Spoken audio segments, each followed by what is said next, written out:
So I have my cheat sheet because I want to, if you will indulge me. Sure. I want to nurture my inner child of pop culture. So I'm going to list a few things from your very long and varied career and tell me like the first thing that comes to your mind. Sure. Andre's Mother with Seda Thompson. Andre's Mother with Seda Thompson, written by my dear beloved passed on friend Terrence McNally, one of our great. I've done a few of Terrence's plays. He always considered me a McNally actor, and I'm very proud of my association and friendship with him, and I miss him all the time. And Andre's Mother was a beautiful piece of writing and a wonderful piece of television. I'm very, very proud of that show. I loved that movie. I remember when it came out like very in the 90s. Sweet. Yeah, very sweet, touching, and you know, Terrence was always a truth teller as a writer. It's a wonderfully honest story, and it's just the American theater suffered a great loss when he passed away. Indeed. Okay, Stephen King's TV miniseries, It.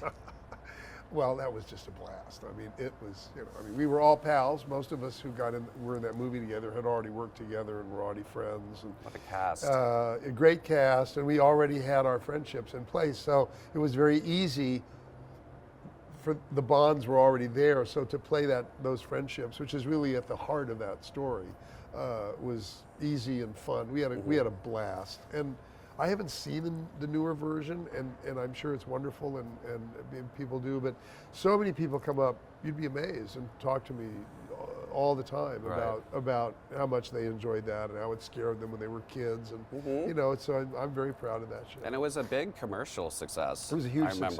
It was a huge success, and as I said, you know, me and John Ritter and Harry Anderson and Annette O'Toole and Dennis Christopher and Richard Mazur, we were all connected through previous work experiences, and it was very special. Nice.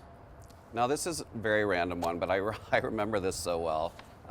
Minute Maid commercial with your triplet girls. That's right. And your son That's too? right. Yes. Yep. 80s maybe? I think 80s probably. Yeah, well, they were born in 81, so maybe 84, 85, Yeah. Well, that what was that like? Well, I'd never done a commercial before, and I haven't done one since. But it was an opportunity for the family to do it, and you know, put some money away for college. Absolutely, yeah, absolutely. and give them all a chance to know that they did not want to spend a life in front of the camera. Yes. but it was a very interesting experience. And lastly, I just want to end with bringing it back to John Boy for a minute. Right.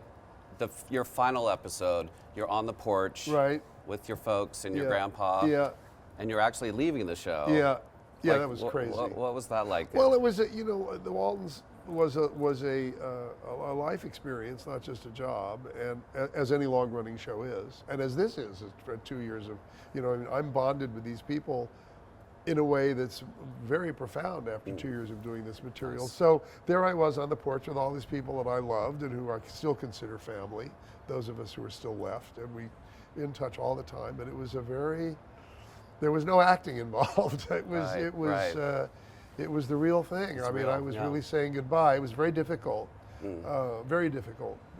but it's something I wouldn't have traded. Yeah. And it was time to go. So it worked out. All right, and now you're here. And we're excited to see you. Very thrilled. We're all thrilled to be in Awesome. Huntsville All right. with our show. Thank you. Thank you. Yes. Pleasure.